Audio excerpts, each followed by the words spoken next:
Hello, users! Welcome back to another episodic installation of Above It All, where we all group up together and go to Joe 3030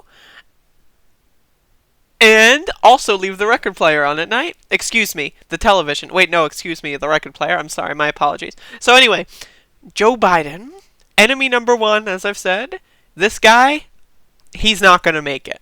You know, like when you're playing Resident Evil 5 and you're playing as Chris Redfield and you get into the incapacitation mode and you start screaming, "I'm not gonna make it!" That's basically Joe Biden in a week from now. So this guy, this racist piece of garbage, in 2006 was on Chris Matthews' show. Remember Chris Matthews? I don't. And said some very interesting things. You scare an employer in this country, whether he's an agricultural worker or a housewife, into not hiring an illegal because the punishment's so high that if you get caught, it's a huge embarrassment to your family, and you may just get hit with a fine that'll kill you. Yeah, absolutely, you can do that. And that's what we should do. Well, I think we should do that. Because you can't catch everybody. You can't. No, you can't. And the last part of this is that the Democratic position also recognized you got 11 Making a concoction here. million illegal aliens here. Can we talk about the fact that he is referring to... Okay, now, don't... This is before he was Obama's vice president, and they deported record amounts of people and were just terrible on immigration. So keep this in mind. So this guy, later on, a few years later, participated in an administration that terrorized illegal or undocumented people, and he refers to them as illegal aliens. Like, illegal aliens. This is like Donald Trump speaking. This is disgusting. This is absolutely disgusting shit. Here.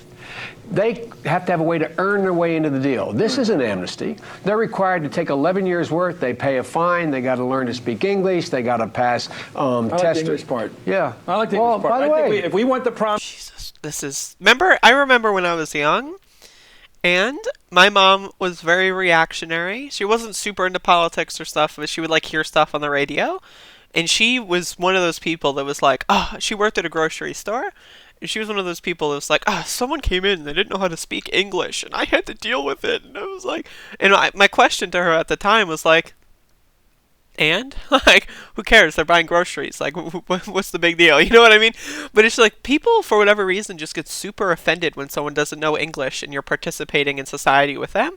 Like, sure, it would be useful if they knew English, but also it would be useful if you knew Spanish. You know, it's like one of those things where, you know, it would be nice, but at the same time, it's not like a statement of... It's not like a blemish on their record as far as being a human being goes, and it's super strange.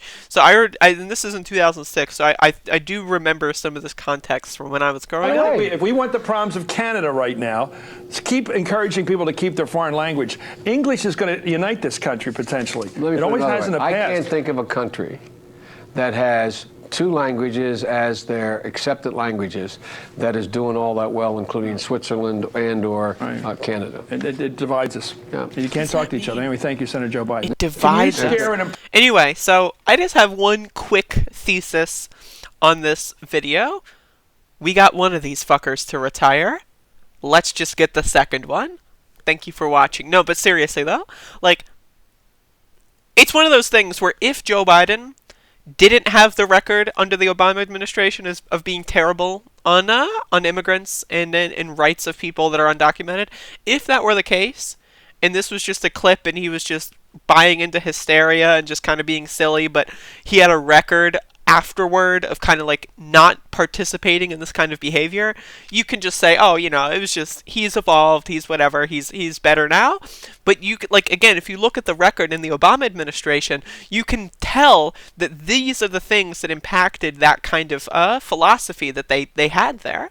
So it's like one of the, like, if you found like a clip of Bernie Sanders saying something like this in like the 1980s or something, you would be able to look at his record and the totality of the record. This is my thing, is people can evolve. Sure, people can change their opinions. Sure, stupid people can become educated. Sure, I say that in like a, you know, human rights aspect. A lot of people grow up in a lot of different situations. Not everyone grows up with like super nice parents. A lot of people have really awful parents that teach them awful things.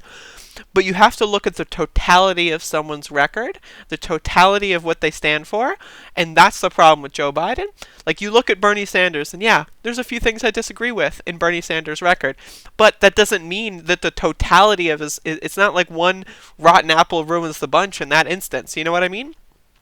Whereas with Joe Biden, you find all these clips of him saying these things out loud, and the only difference between then and now is that he just doesn't say it out loud anymore. But if you look at, again, his stuff during the Obama administration, it's just a bunch of malarkey. It's a bunch of garbage. And that's the important part here. We have a clear choice. We had a clear choice last cycle, but we have an even clearer choice this cycle. Joe Biden is not your guy, folks. He's bad news, and we got to figure this out. We got to stop him, because if he goes against Trump, if Trump Trump will use this clip to the end of days. And you know what? This is the thing with Donald Trump. He will use this clip. He will use it on all of his advertisements. But he's not going to use it to try to get Dems to switch to him. He's going to use it to have Democrats go like, oh, God, Joe is really bad. I can't vote for either of these people and stay home. That's the plan. If you put Biden on the top of the ticket, or anywhere on the ticket, if you put him anywhere besides a retirement home later this year, we're fucked. We're fucked. It's over.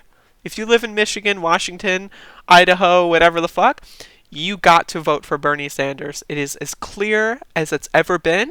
Joe Biden is yesterday's man, folks, and we got to move forward.